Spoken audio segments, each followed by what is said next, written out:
Oi, pessoal, tudo bem? Bem-vindos a mais uma aula de mecânica dos solos. O nosso tema hoje é sobre índices físicos. Para que a gente possa entender um pouquinho dessas características do solo, vamos entender primeiro como esse material é formado. A gente já viu sobre a origem e formação desse solo, mas vamos entender um pouquinho mais profundamente a sua composição.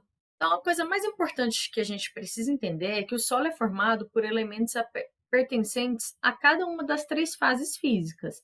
A fase sólida, que é caracterizada pelo tamanho, a forma, a distribuição e a composição granulométrica dos grãos, né, a composição mineralógica, conforme a gente já apresentou. Então, essas são as partículas sólidas que a gente chama de grãos. A gente tem também a fase gasosa, que é o ar, né? Normalmente, é esse ar que está em contato com a atmosfera, podendo também ser apresentado em formas de bolhas, que são aeroclusos dentro da fase que é a água. A fase gasosa ela é muito importante quando a gente considera os problemas de deformação dos solos, porque ele é bem mais compressível que as fases sólidas e líquidas. E a fase líquida, né, a fase fluida, ela é composta em sua grande parte por água, que pode ter outros fluidos, né, outros solutos que podem ser immiscíveis ou miscíveis com a água, né, que podem se misturar ou não com a água.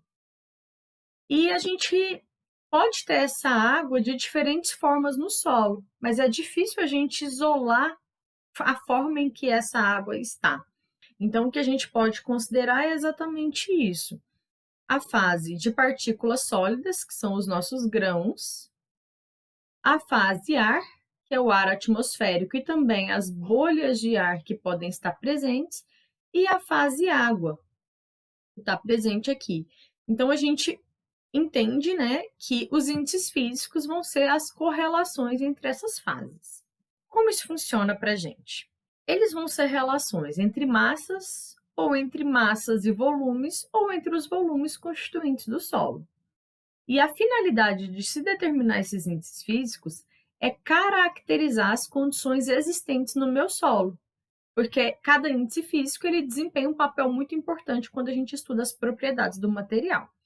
Então, a gente pode fazer essa divisão aqui de ms para a massa do solo, a massa dos grãos, vs para esse volume de sólidos, né, dos grãos de solo. Então, o S aqui, esse subíndice aqui, significa grãos de solo.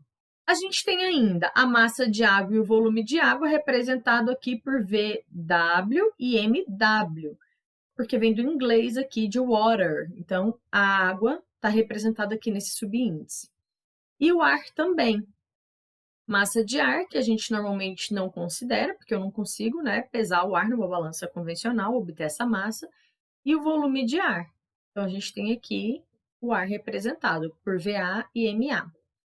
Quando eu junto a quantidade de ar e de água, eu vou obter o volume de vazios, que representa a parcela do meu todo que não é solo, que não é sólidos. Então, eu tenho o VV, que é o meu volume de vazios, e o meu VT, que seria o meu volume total. Quando eu faço o somatório das massas, também eu obtenho a minha massa total. A partir desse conceito, de que os índices físicos são relações entre massas ou entre volumes ou entre massas e volumes, nós vamos perpassar alguns deles agora. O primeiro que nós vamos falar é o teor de umidade, o conceito de umidade. Então, para que a gente entenda, quando se fala em teor de umidade, a gente tem que entender o conceito de umidade, que nada mais é do que a massa de água que está contida nos vazios do solo em relação às partículas sólidas, a massa de solo, de grãos sólidos que eu tenho nesse material. E isso é dado em porcentagem. Então, a gente destrincha essa seguinte fórmula aqui a partir do meu conceito, que é o teor de umidade, dado em porcentagem, é a minha massa de água em relação à minha massa de material seco, vezes 100, justamente para que eu obtenha esse valor em porcentagem. Teoricamente, o teor de umidade varia de 0 até o infinito. Na amostra natural, nós podemos obter valores de umidade de 10 a 40%. Existem solos que chegam a valores bem maiores, como, por exemplo, uma argila japonesa, que chega até 1.400%. E a umidade higroscópica, ela varia aí em torno de 1 a 10%. Aqui no Distrito Federal, na época de seca, na época dos meses, né, de final de julho, agosto, setembro, nós temos uma umidade relativa do ar muito baixa. Então, esses valores de umidade higroscópica aqui geram em torno de 0,5%, dependendo, né, da umidade relativa do ar. Segundo o índice físico que nós vamos falar, é gama S. E ele é a relação entre a massa de sólidos, a massa de grãos sólidos e o volume de grãos sólidos. E ele está relacionado aos minerais constituintes do meu material. O que a gente obtém é a massa específica dos grãos, que é o ρS, dado em gramas por centímetro cúbico. Quando eu pego essa massa específica e multiplico pela gravidade, eu obtenho o meu peso específico, do conceito de força, lá da física, né? Em que força ela é uma massa vezes uma aceleração. Quando eu trabalho com a força peso, eu tenho a minha massa vezes a aceleração da gravidade, né? Uma grandeza vetorial. Então, aqui é a mesma coisa, eu vou ter o peso específico pela relação da massa específica vezes a gravidade. Esse peso específico, né, dos materiais dos solos convencionais está em torno aí de 25 a 30 quilonewtons por metro cúbico. E como nós falamos, ele tem relação com os minerais constituintes do solo. Então, nós temos aqui alguns pesos específicos de alguns minerais constituintes do solo, e aí, a partir dessa constituição mineralógica também, nós podemos avaliar o resultado desse ensaio. E aqui nós temos, a partir, né, de experimentos, valores consideráveis para solos orgânicos, solos inorgânicos e solos contendo ferro. E aí eu tenho um aumento significativo no valor do peso específico. Solos ricos em magnetita também, a gente tem aí um peso específico bem mais elevado do que os solos convencionais. Então, quando eu obtenho um valor de ensaio muito distoante do valor convencional, é importante sempre averiguar a presença, né, de algum mineral que contém aí um peso específico bem mais elevado para garantir que o meu ensaio está correto ou repetir o ensaio, né, para verificar se não houve nenhum erro. Alguns desses índices físicos, pessoal, são obtidos por ensaio. Estou falando aqui de ensaios, né, porque o teor de umidade, o peso específico dos grãos, né, a massa específica dos grãos, são obtidos por ensaios. Então, nós temos normas que regem esses ensaios e que nós podemos obter esses resultados da nossa amostra de solo. Um outro conceito importante, um outro índice importante é o peso específico da água, que é a massa de água em relação ao volume de água, que também é obtido, né, pelo cálculo da massa específica da água e o peso específico da água da mesma forma. Eu vou pegar a minha massa específica da água e multiplicar pela gravidade aqui. Um outro conceito muito importante para os solos é o peso específico natural, o peso específico aparente. É só gama ou gama-nat, natural do solo. Ele é a relação entre a massa total e o volume total de material. Então, aqui eu considero tudo que está preenchido ali nos meus vazios.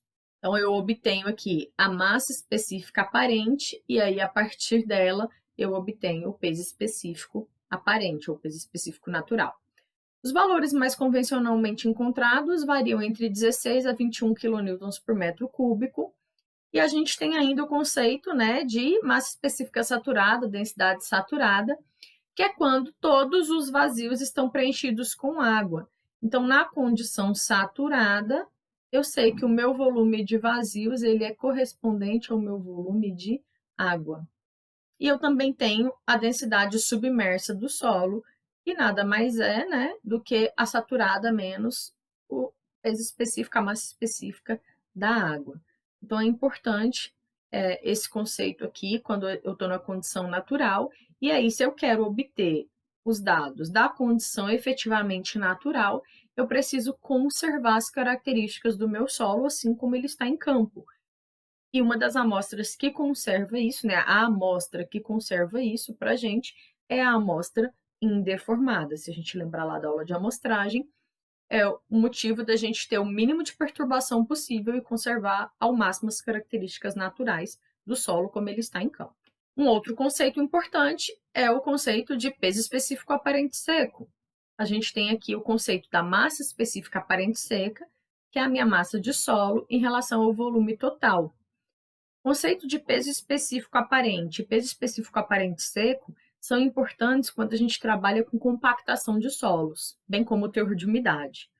Então, esses conceitos eles são extremamente importantes para que a gente defina as características de compactação de um solo, por exemplo. O peso específico aparente seco, ele pode ser obtido a partir de uma correlação com o meu peso específico aparente e com o teor de umidade. Ele também é obtido, a partir da massa específica aparente seca. Quando eu multiplico pela ação da gravidade, eu obtenho esse peso específico aparente seco, que a gente chama aqui de gama D, ou a partir do ensaio de peso específico aparente natural e do teor de umidade, eu obtenho ele por essa correlação matemática. Importante lembrar, usar essa fórmula, que o teor de umidade aqui, ele não pode ser colocado em porcentagem. Então, quando eu tenho lá 19%, ao preencher aqui na minha fórmula, eu tenho que retirar esse teor de porcentagem. Então, eu vou colocar 0,19. Eu vou dividir esse valor por 100 para colocar ele aqui em valor absoluto, certo? Valores convencionalmente encontrados variam aí de 13 a 19 quilonewtons por metro cúbico. Um outro conceito muito importante é o índice de vazios, dado pela letrinha E minúsculo. Ele é a medida do volume de vazios. Então, eu vou ter uma relação entre o volume de vazios e o volume de sólidos do meu material. Teoricamente, também varia de 0 ao infinito. Na prática, ele varia aqui de meio a 1,5. E eu tenho valores encontrados aqui no Distrito Federal, variando aí de 0,25 a 15. Aqui nós temos um solo, muito conhecido no plano piloto como argila porosa. Então, ela tem aí um alto índice de vazios. Pode ser obtido por essa fórmula, pela medida dos vazios, ou por uma correlação matemática a partir do peso específico dos grãos e do peso específico aparente seco. O índice de vazios ele é adimensional, um volume dividido por um volume, então eu não tenho unidade de medida. Normalmente dado aí com 2 casas decimais, tá certo? Uma casa decimal a 2 casas decimais. Via de regra, quem define a quantidade de casas decimais é a norma que rege o ensaio. Ela que vai te dizer quantos algarismos significativos você necessita em cada um desses índices. Um outro conceito também importante é a porosidade, que também é uma medida do volume de vazios, mas é expressa em porcentagem. A porosidade, ela expressa a relação entre o volume de vazios e o volume total da minha amostra. Dado em vezes 100 para sair em porcentagem, é dado pela letra N, pelo Ni, e teoricamente varia de 0 a 100, na prática nós encontramos valores aqui da ordem de 20 a 90%. Também é possível obter por correlação a partir do índice de vazios. Tá? Só lembrando que quando eu uso essa fórmula aqui do índice de vazios, ao final o meu resultado ele tem que ser multiplicado por 100 para que a minha porosidade saia em porcentagem. Outro conceito que é importante é o grau de saturação, que mede a porcentagem do volume de vazios que está preenchido com água. Então, ele é a relação entre o volume de água e o volume de vazios do solo. Também é dado em porcentagem, por isso aqui a gente tem a multiplicação por 100. Quando o meu grau de saturação é 0, quer dizer que eu não tenho água nos vazios, então o meu solo está totalmente seco. Quando o meu grau de saturação ele é 100%, quer dizer que o volume de água é exatamente o mesmo valor do volume de vazios, ou seja, todos os vazios estão preenchidos com água. E nesse caso, o meu solo ele está saturado. Então, para que o solo esteja seco, o meu volume de água é 0. Para que o meu solo esteja saturado, o meu volume de água tem que ser exatamente o volume de vazios. Posso obter por esta correlação entre os volumes, ou posso obter pela correlação com outros índices. Então, posso utilizar aqui o peso específico dos grãos, o teor de umidade, o índice de vazios e o peso específico da água. E aí, a partir dessa fórmula aqui, eu calculo o grau de saturação. Importante lembrar que, se aqui a minha umidade está em porcentagem, o meu grau de saturação automaticamente estará em porcentagem. Um outro índice importante também é a densidade real dos grãos, conhecida como GS. Ela é a relação entre a massa específica real dos grãos e a massa específica da água, que varia, né, segundo a temperatura. Vamos aqui utilizar um exemplo bem simples. Ele não é numérico, mas a gente vai conseguir entender aqui um pouquinho essas relações. Então, aqui a gente sabe que o volume de solo equivale a V, pelo meu desenho, que o meu volume de água equivale a V sobre 2 e que meu volume de ar equivale a V sobre 2. Então, aqui eu tenho o VA, aqui eu tenho o VW e aqui eu tenho o VS. A partir dessas correlações, nós conseguimos calcular alguns índices, como, por exemplo, o índice de vazios, a porosidade e o grau de saturação. Se a gente lembrar os conceitos, o grau de saturação, ele é o meu volume de água em relação ao meu volume de vazios. Quem é o volume de vazios? O volume de ar mais o volume de água. Então, eu consigo obter aqui essa correlação, que o meu volume de vazios, ele é o VA mais o VW.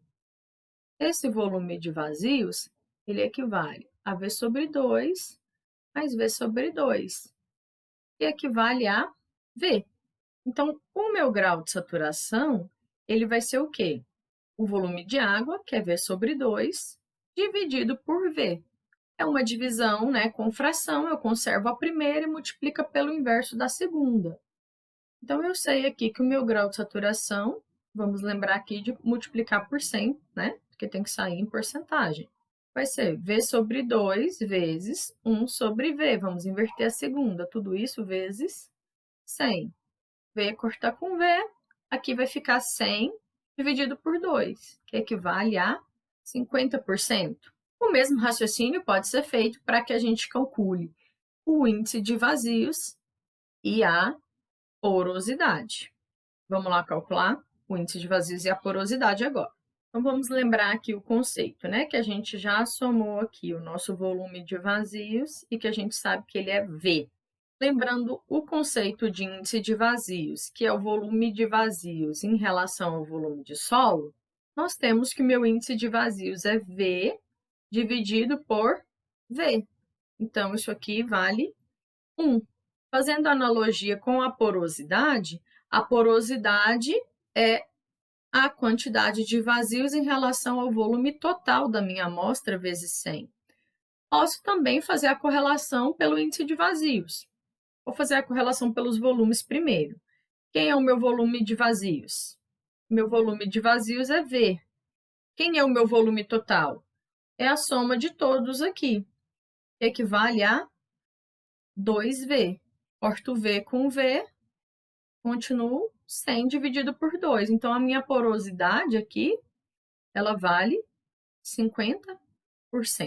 Posso também utilizar a fórmula da correlação com o índice de vazios. Então, lembrando da nossa correlação em que a porosidade é o índice de vazios dividido por 1 mais Z, e aí no final eu tenho que multiplicar por 100, o N vai ser 1, que era o meu valor de índice de vazios, que a gente tinha calculado, 1 mais 1. Então, ele vai vezes 100. Ele continua sendo meio vezes 100.